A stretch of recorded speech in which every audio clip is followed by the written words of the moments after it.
So I would like to thank all the speakers for staying in time and for these very nice presentations. And for further discussion, I would like to refer that you visit the posters and the presenters and discuss in more details. And I would like to thank you all for attending and these fruitful discussions, and wish you a nice break and poster session.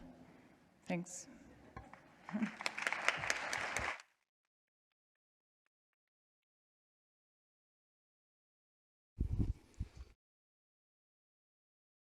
You have the microphones on? They're on. Yeah.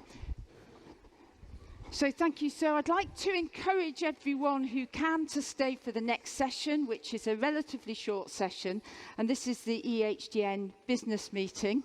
So myself and Patrick Weydt will take this session. Could we have the first slide, please?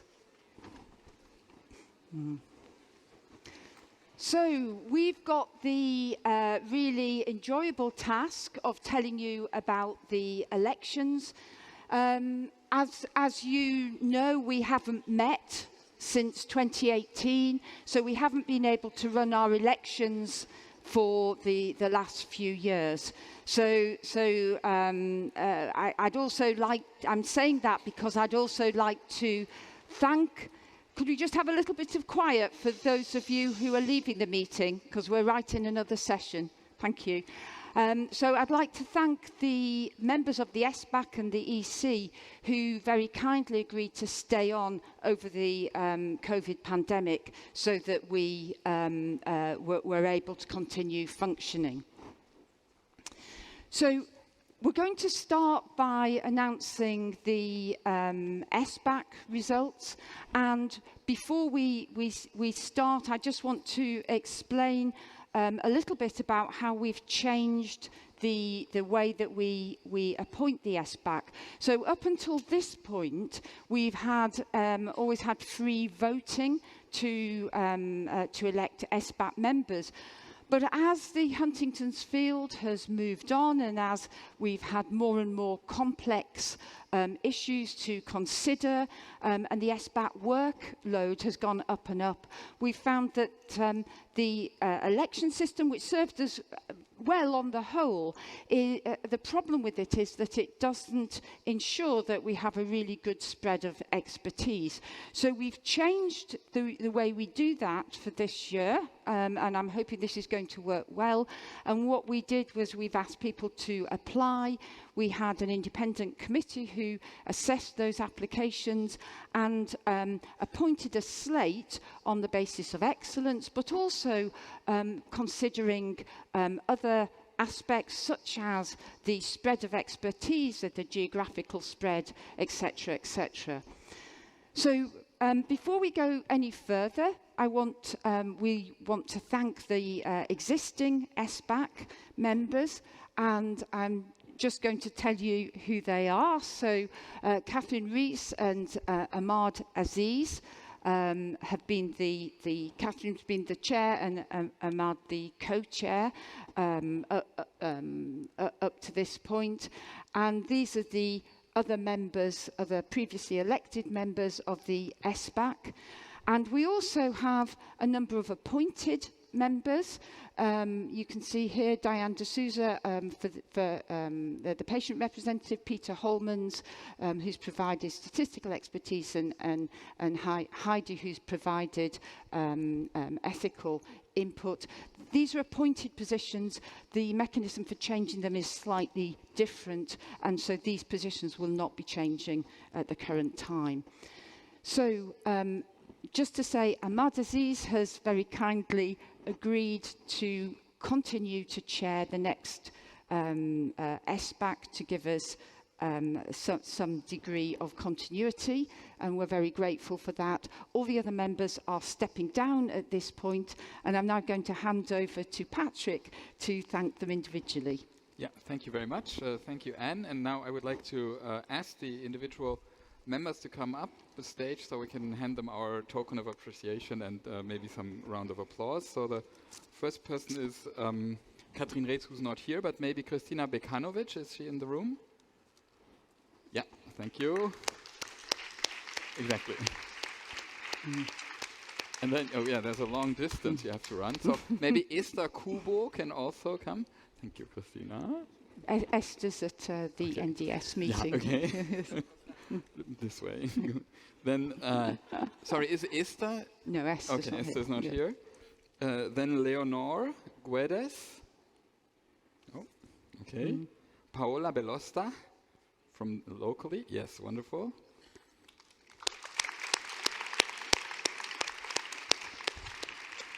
And then Jennifer Hoblin. Okay, good. Oh, you overtook her. Very good. Yeah. Paola, wonderful. Thank you. Yeah, thank you. Katrin Lindenberg. Good. Karine Merienne can go on the. I saw her. So. Thank you. Sorry. Wonderful. And Saul Martinez can already. Karine, wonderful. Nice to meet you.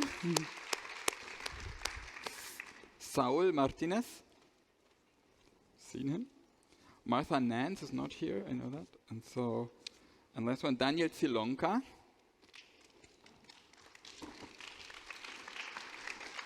Oh, he's coming. Okay, well, thank you very much. So Daniel's coming. Daniel is coming, sorry. We'll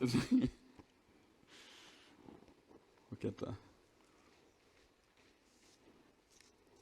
And we'll make sure that they all... Yeah. Yeah, it's too far away. Thank you. Take care. Here you go. Okay. Okay, so... Carry on?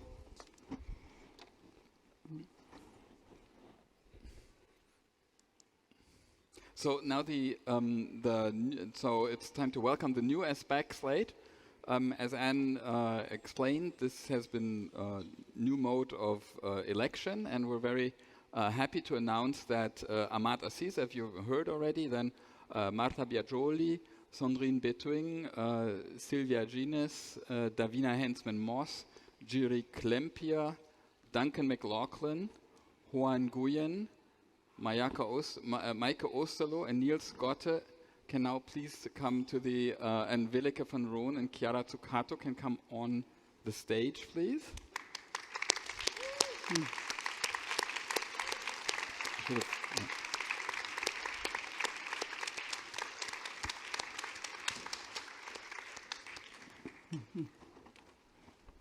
Yeah, okay. And we'll take a picture in the middle so you can all stand here.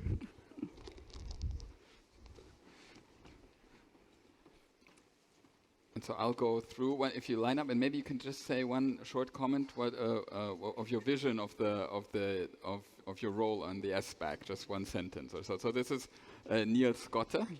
Yeah. My vision. Oh, I need the microphone. Okay. No. Okay. Yeah. I don't think we... That was just for EC members. Okay, okay, sorry, that's okay. Thank you. I have a vision. Okay, so then we're here for the picture. Yes. And a round of applause. Thank you. Do you need this?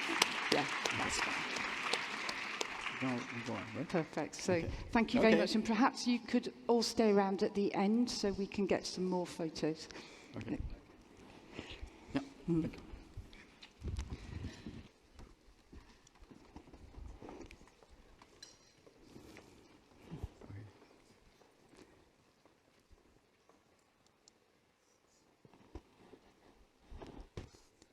So could I have the slides back, please? So we're now moving on to the Executive Committee. And again, these are the current members of the Executive Committee. And you can, again, we have two appointed members who are not involved in these elections. And the Executive Committee turns over a certain number of, about half of the committee at every election. And of course, we've sadly lost Leslie Jones from this committee this year, so we had an extra place to appoint. So the members who are stepping down this year are Ralph Reilman, Raymond Roos and Sandrine Humbert. So we'd like to ask them all to come on stage, please, so we can thank them.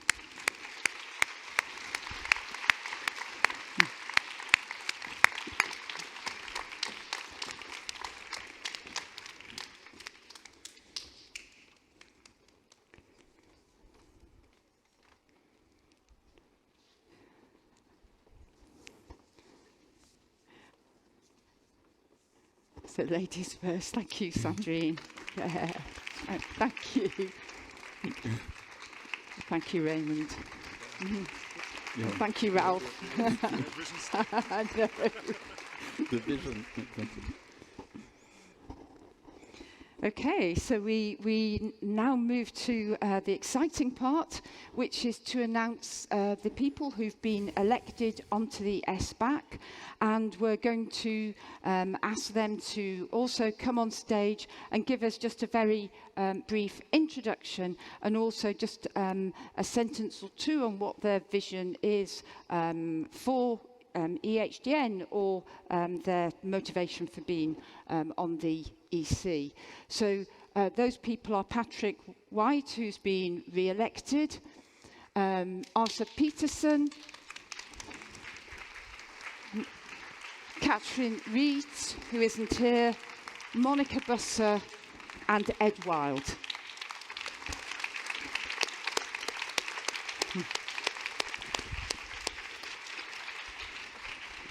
So, Patrick, perhaps. I'll start. Thanks. You can come here. And Katrin Reetz cannot be here today. She had a family emergency, so we have informed her. So Åsa, maybe you can introduce yourself briefly and tell your vision about your role on the EC. Thank you very much. And first, I want to thank you for the confidence. I'm a professor in neuroscience at Lund University in Sweden. I run a translational research group trying to understand early mechanism of Huntington's disease. I'm also senior consultant in psychiatry and head of our HD clinic, where we see families at all stages of the disease. My vision is really to foster this fantastic spirit that we have in the EHDN network to work together, HD families, healthcare professionals, and scientists. I want to see that we get education and information to all countries and places around Europe to really increase the opportunities for young scientists and young clinicians so they will continue to work together with us in HD.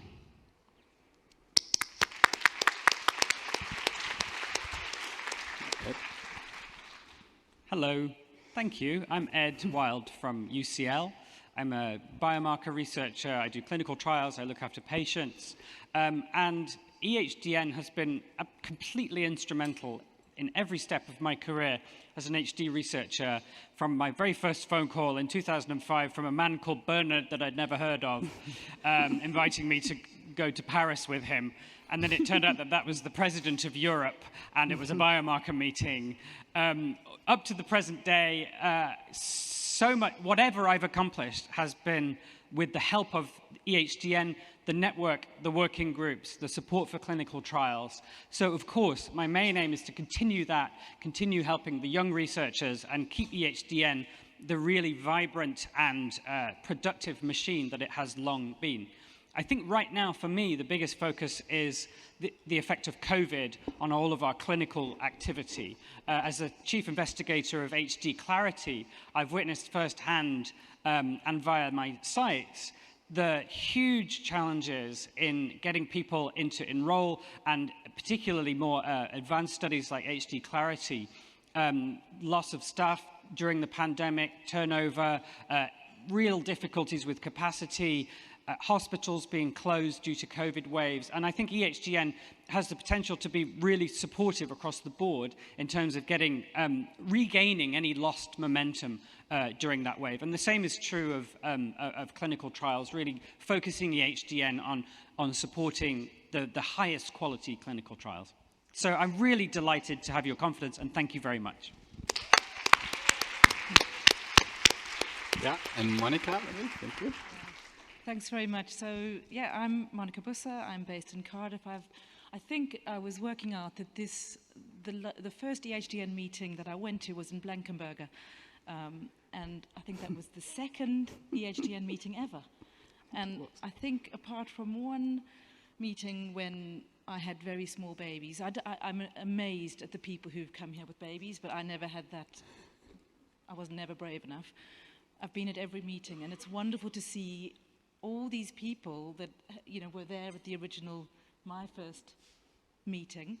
I'm a physio by background. I've then retrained as a clinical trials methodologist, and I really want to be able to continue the work that we've done in non-pharmacological intervention development and really working to kind of combine those efforts, working with young investigators to kind of bring them all into this family, this EHDN family. So thank you very much for electing me. Yeah, thank you. Patrick. Yeah, thank you. I also wanted to thank everybody for the trust and confidence. And I'm an adult neurologist from Bonn, Germany, and I think these are super exciting times. As Ed and everybody else have indicated, there are really complicated trials going on, and we have to make the most of it. And EHDN is in a unique position to guide and communicate these developments, and so I'm super excited that we can, with this wonderful team, tackle this in the next couple of years. So thank you very much. Thank you all. Okay. Thank you. That's it. Thank you. Oh, yes, please. Again, first executive decision.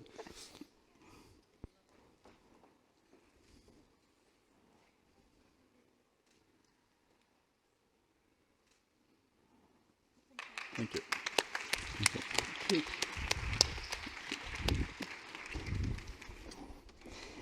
Thanks, Patrick. So you'll all be pleased to know that we are going to finish at 1. So the rest of the meeting is going to be very brief. And really, I'm just going to give you a really super quick tour of what we've been doing over the last few years. So we endorse studies in EHDN. Clinical trial protocols are assessed by the SBAC. They're assessed by the EC, ethics advisors, and external experts as necessary. And you can see the criteria on which endorsement is based there. I'm just going to show you 2 slides which really will illustrate the numbers of protocols that we've assessed over the last few years. And as you look down, you can see that most of them are commercial studies, but not absolutely all. So we do also review and endorse observational studies, and please bring your observational studies to us. And this is the Domino HD study which we endorsed. And this is just the second page of that, again showing you the breadth of the studies that have been endorsed over the last few years. We give out seed funds. There's a competition twice a year for seed funds, and the numbers submitted varies. It's usually round about 17, and we usually award somewhere between 2 to 3 seed fund projects. And this again is just showing you the breadth of seed fund projects that we've awarded since the last meeting in 2018. And if you're interested in looking at these more carefully, they're also on the website. You can see the applications awarded through the COVID pandemic. And these are the applications that were awarded in March of this year. And the next seed fund deadline is November the 1st. We've also continued to take data mining applications for registry data, and again you can see the applications that have been approved over the last few years, and the ones in red are the ones that are associated with biosamples.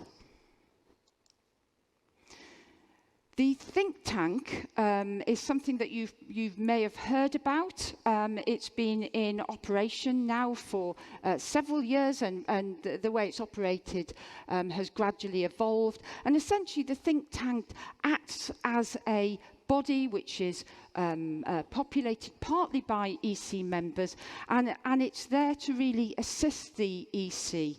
And so the think tank interacts with working groups and task forces. We input into the fellowship program, but we're actually open to talk to anybody, and we do have interactions with industry partners and also with individual academics. And this is just a very brief summary of the think tank activities over the last few years. So we've supported the working groups and task forces. We've activated a number of new working groups and task forces, which you can see listed here.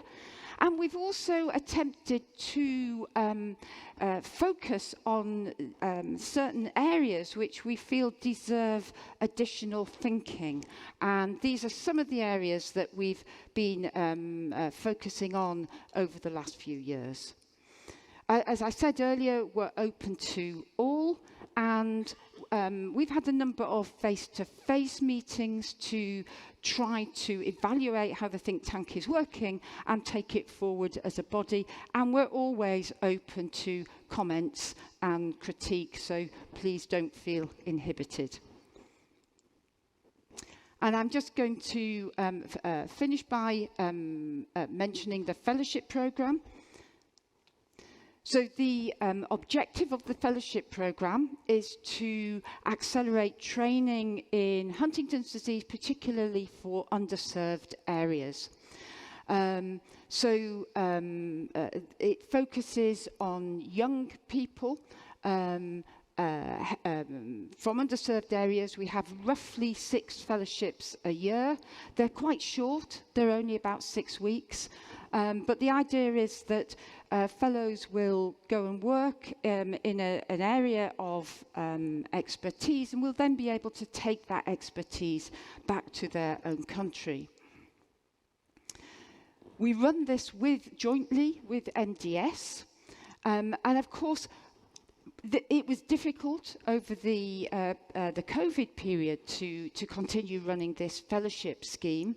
But we have managed in various ways to keep it going. I'll say a little bit more about that in a moment.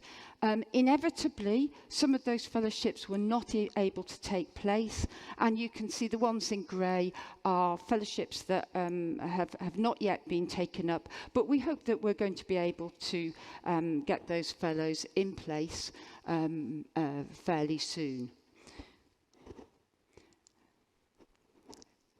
The 22-23 fellowship programme has now been agreed, and the next deadline for this will be the beginning of next year.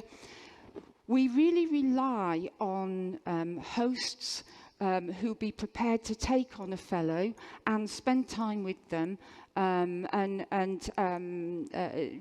interact with them, and sometimes continue to interact following the fellowship. And there have been a number of examples where hosts have continued a relationship with the person who came as a fellow, and that could be very fruitful. So if you're in a centre and you think you could support one of these fellowships, then again, please let us know. So I'm just going to finish by saying, I mean, that was really quite a whistle-stop tour of what we do. There are other activities ongoing. There's continued efforts to develop the site certification scheme. There's last year we undertook an educational program with MDS, and this was really initiated to try and give the fellows who weren't able to take up their positions some sort of training, but actually that scheme expanded, and in the end we had I think it was several hundred people who took interest and viewed the training modules. We are in the process at the moment of undertaking a new scientific strategic plan. There have been two previous strategic plans for EHDN, one in 2011 and one in 2017. So this plan, it's aimed, will run from the beginning of next year for another 4 or 5 year period. So that's in progress, and you should be hearing more about that soon. So I'm just going to finish by thanking all the people who work in the background to make sure that all of this happens. It's probably not visible to all of you, but there are a lot of people who are constantly working on all these activities. And I particularly want to highlight the central coordination team who meet at least weekly and put a lot of effort into all of this. Also, just to highlight the Ulm office, led by Bernhard Langvermeer, and again, to thank our funders, CHDI. So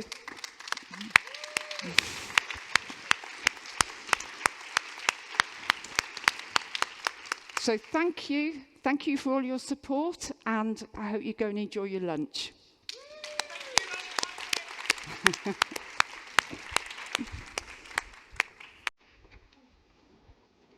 Oh, I missed.